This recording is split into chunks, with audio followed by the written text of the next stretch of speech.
आज का दिन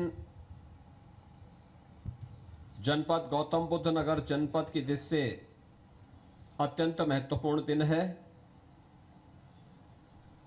एक साथ इस जनपद में नोएडा, ग्रेटर नोएडा और यमुना अथॉरिटी के तत्वाधान में उत्तर प्रदेश राज्य परिवहन निगम के द्वारा 110 इलेक्ट्रिक बसेज का संचालन प्रारंभ हो रहा है।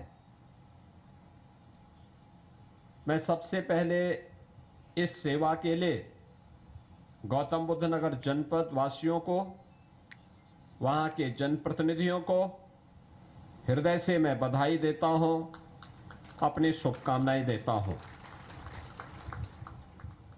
हम सब जानते हैं कि आदरणीय प्रधानमंत्री जी ने पूरे देश को ग्रीन मोबिलिटी और सस्टेनेबल डेवलपमेंट के बारे में एक विजन दिया। प्रधानमंत्री जी का यह विजन उन वैश्विक चुनौतियों का सामना करने के लिए जो जाने अनजाने में भौतिक विकास के लक्ष्यों को प्राप्त करने के लिए दुनिया ने स्वयं प्रदान किए हैं या स्वयं का वर्चस्व स्थापित करने के लिए दुनिया पर युद्ध थोपे हैं। आज उसकी कीमत पूरी मानवता चुका रही है। ग्लोबल वार्मिंग, जलवायु परिवर्तन, इन सब के साथ साथ पश्चिम एशिया में चल रहे गतिरोध, ये सभी चुनौतियां हैं हम सब के सामने, जिनके कारण वायु प्रदूषण की भीषण समस्या, अतिवृष्टि, अनावृष्टि, ओलावृष्टि, इन सब का सामना पूरी दुनिया को करना पड़ रहा है। और इसीलिए इन सब बातों को ध्यान में रख करके प्रधानमंत्री जी के विजन को जमीनी धरातल पर उतारने के लिए जब 15 जून से भारत का सबसे बड़े एयरपोर्ट के संचालन का कार्य प्रारंभ होने जा रहा है, तो नोएडा इंटरनेशनल एयरपोर्ट के सुचारू वायु सेवा की दृष्टि से आने वाले जाने वाले श्रद्धालुजनों, नागरिकों और यात्रियों की सुविधा को ध्यान में रखते हुए और देश के सबसे बड़े आईटी एंड इलेक्ट्रॉनिक्स के हब में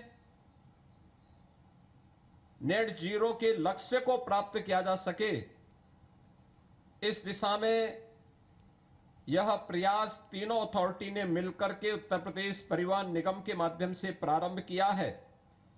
मैं इस प्रयास के लिए तीनों अथॉरिटी के साथ साथ परिवहन निगम को इस सेवा को शुभारंभ करने के लिए हृदय से धन्यवाद देता हूं।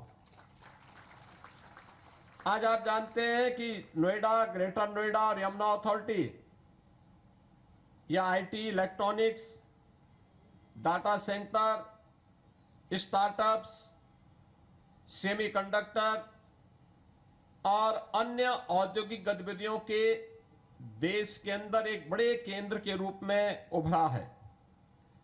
स्वाभाविक रूप से दुनिया की बड़ी बड़ी कंपनियों को वहां लाने के लिए वहां पर पर्यावरण अनुकूल परिवहन आज समय की मांग है और पर्यावरण अनुकूल समय वहां पे परिवहन की आवश्यकता को ध्यान में रख करके वहां पे मेट्रो का संचालन हमने कुछ क्षेत्रों में प्रारंभ किया है। लेकिन नोएडा इंटरनेशनल एयरपोर्ट के साथ जब तक मेट्रो का संचालन होता है तब तक या उसके बाद भी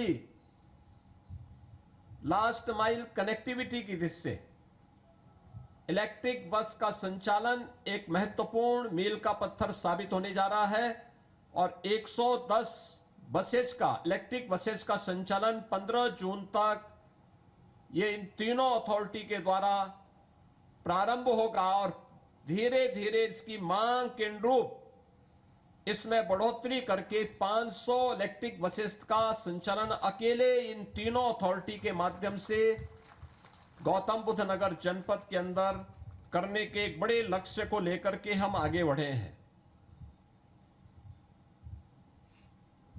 नए भारत के नए उत्तर प्रदेश में आज आपको परिवर्तन देखने को मिल रहा होगा। 2017 के पहले का उत्तर प्रदेश और 2017 के बाद का उत्तर प्रदेश। 2017 के पहले टूटी हुई सड़कें, नदारद बिजली, अराजकतापूर्ण वातावरण, सुरक्षा का कोई पुरसा हाल नहीं, प्रदेश के अंदर चारों ओर अव्यवस्था और अराजकता के इस वातावरण में प्रदेश के नागरिकों के सामने पहचान का एक संकट खड़ा हुआ था।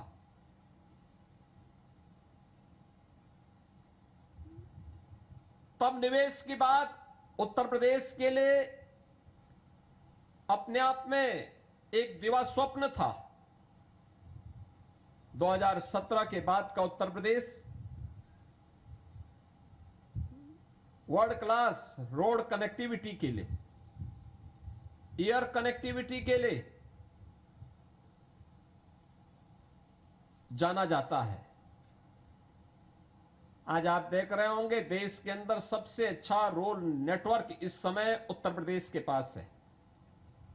4 लाख किलोमीटर का road network, state highway, highway, expressway, inter state connectivity, ये उत्तर प्रदेश की देश के अंदर सबसे बेहतरीन कनेक्टिविटी में से एक जानी जा रही है।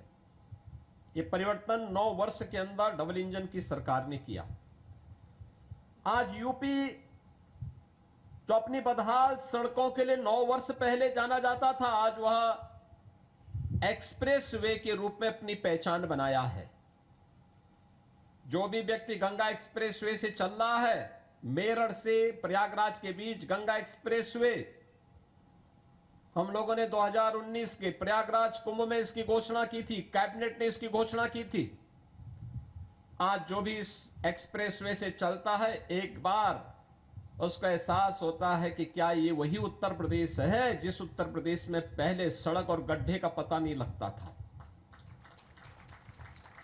Purvanchal expressway, Bundelkhand expressway, Gorakhpur link expressway, Delhi Meerut 12 लेन का एक्सप्रेसवे, या अभी कुछ ही दिनों के बाद लखनऊ कानपुर के बीच में बने हुए लखनऊ कानपुर का एक्सप्रेसवे, जिसका बहुत शीघ्र लोकार्पण होने जा रहा है। ये नए उत्तर प्रदेश की एक नई पहचान बने हैं। कोई सोचता था कि यूपी के अंदर एयर कनेक्टिविटी इतनी बेहतर हो पाएगी? प्रयागराज में मात्र 11 महीने के अंदर एयरपोर्ट बनकर के तैयार हुआ। जेवर देश का सबसे बड़ा एयरपोर्ट बनने जा रहा है।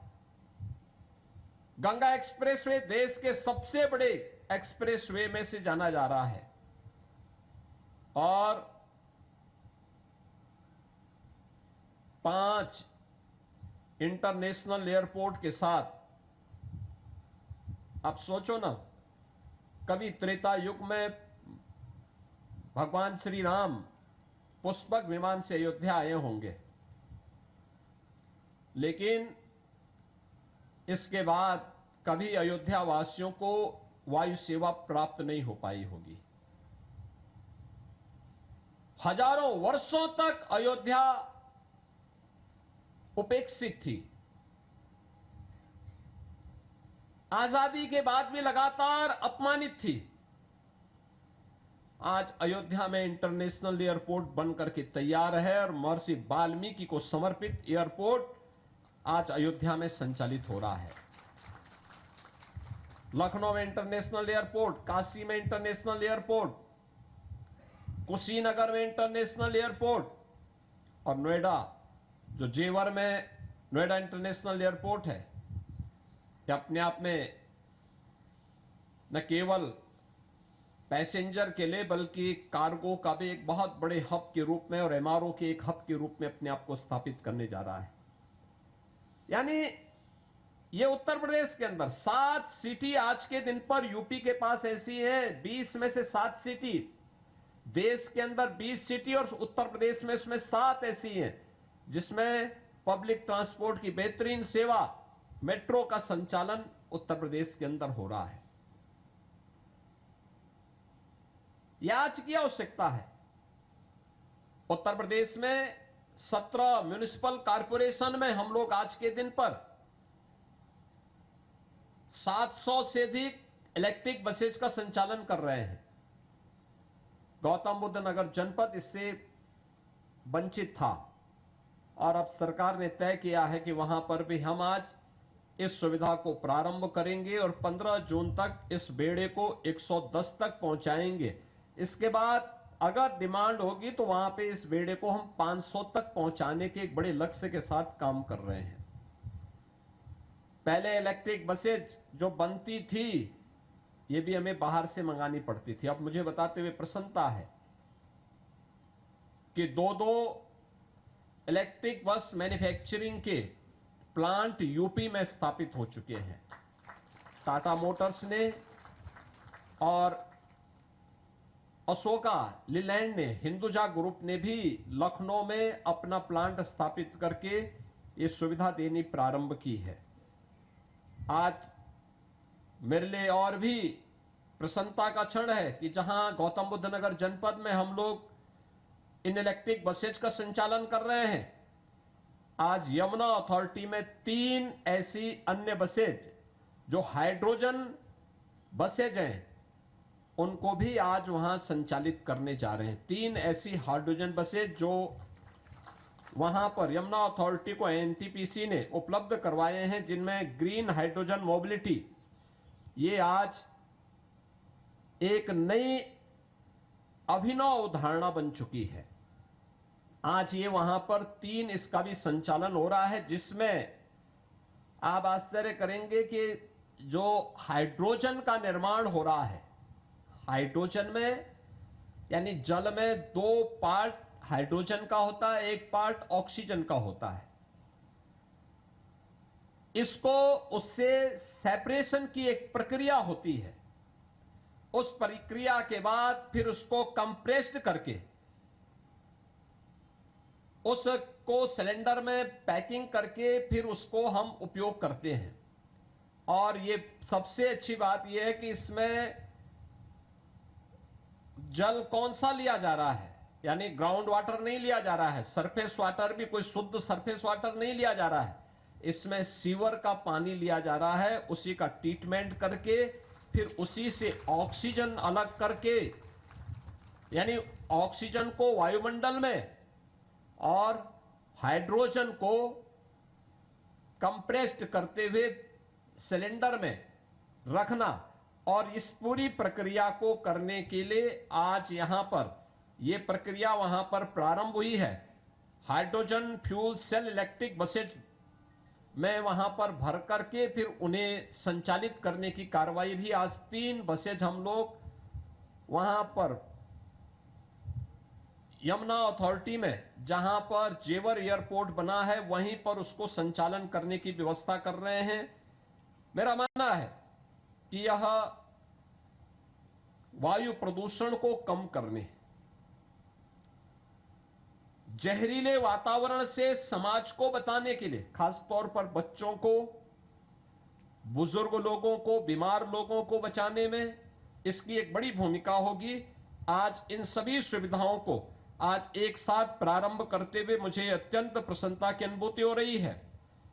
प्रदेश सरकार ने इस दिशा में बहुत सारे कार्यक्रम आगे बढ़ाए हैं और खासतौर पर हम लोग जो वर्तमान में कर रहे हैं, नेट जीरो के लक्ष्य को प्राप्त करने के लिए प्रदेश ने पहले ही बहुत सारे कार्यक्रम अपने आगे बढ़ाए हैं। विश्व बैंक की मदद से हम लोगों ने 2741 करोड़ रुपए की लागत से Uttar Pradesh clean air management project UP camp को भी प्रारंभ किया है। इसके साथ ही हम लोगों ने प्रदेश के अंदर हमारे बहुत सारे ऐसे कार्यक्रम चल रहे हैं जो प्रदेश के अंदर नगरीय क्षेत्रों में स्ट्रीट लाइट, आज से 9 वर्ष पहले स्ट्रीट लाइट आप देखते रहे होंगे, सब हेलोजन जलते थे, बहुत ज्यादा ऊर्जा की आवश्यकता पड़ती थी और उसके कारण आप देखते रहे होंगे बहुत सारे कीड़े मकोड़े उन पे जब जलते थे तो भयंकर बदबू आती थी उसके नीचे खड़े होने पर। लेकिन अब हम लोगों ने एलईडी स्ट्रीट लाइट 2017 में लगभग 15 लाख से ऊपर एलईडी स्ट्रीट लाइट लगाई। उसने ऊर्जा की बचत भी की, कार्बन उत्सर्जन को भी कम किया और साथ साथ लोगों को एक जैसी लाइट भी उपलब्ध करवाने में उसने मदद की है। आज इस अवसर पर जब हम लोग ग्रीन मोबिलिटी, क्लीन मोबिलिटी के रूप में इस सेवा को प्रारंभ करने जा रहे हैं, मुझे विश्वास है कि हमारे परिवहन मंत्री जी, जिनका कि लोग अब नाम भी भूल जा रहे हैं, तो वे इसमें तेजी दिखाएंगे। प्रदेश भर में हम लोगों ने उनको गत वर्ष से ही 500 करोड़ रुपए दिया था। मैंने कहा था भाई बसेज खरीद दो, अच्छी बसेज खरीद लोगे तो प्रदेश में चलेंगे। 2 साल हमने उनको एक पॉलिसी भी बनाने के लिए कहा था, वे गांव-गांव की कनेक्टिविटी के लिए आप बेरोजगार नौजवानों को लेकर के आइए, उनको बोलो बस खरीदें, इंसेंटिव दो, वे बस संचालन कराएं, उनको परमिट सिस्टम लागू करो। हम पता नहीं क्यों हमने कैद करके रख दिया है, लेकिन इसके लिए समय देना पड़ेगा। व्यक्ति को वहां पर पूरी मुस्तैदी के साथ जुड़ना पड़ेगा और मेरा मानना है कि हर व्यक्ति को अच्छी परिवहन की सेवा मिलनी चाहिए और परिवहन विभाग, जिसका बेड़ा तो बड़ा हो रहा है लेकिन उनके कार्य भी बड़े दिखने चाहिए। इस विश्वास के साथ मैं एक बार फिर से तीनों अथॉरिटी को इस निर्णय के लिए हृदय से धन्यवाद देता हूं और विश्वास करता हूं कि हम लोग तेजी के साथ इस बेड़े को आगे बढ़ा करके आने वाले समय में हर शहर, हर गांव को पेट्रोल मुक्त, डीजल मुक्त, ग्रीन मोबिलिटी, इलेक्ट्रिक सेवा के साथ जोड़ने का काम करेंगे। इन्हीं शब्दों के साथ मैं सभी जनप्रतिनिधियों को और गौतम बुद्ध नगर जनपद में उपस्थित सभी नागरिकों के प्रति भी अपनी शुभकामनाएं देते हुए वाणी को विराम देता हूं। धन्यवाद। जय हिंद। आपके मोबाइल पर तुरंत आएगी ब्रेकिंग न्यूज, स्क्रीन पर सबसे पहले दिखेगी बड़ी खबर, देश दुनिया की हर खबर एक जगह। अब आपके मोबाइल पर तुरंत फटाफट इंस्टॉल कीजिए न्यूज नेशन ऐप और रखिए खुद को अपडेट।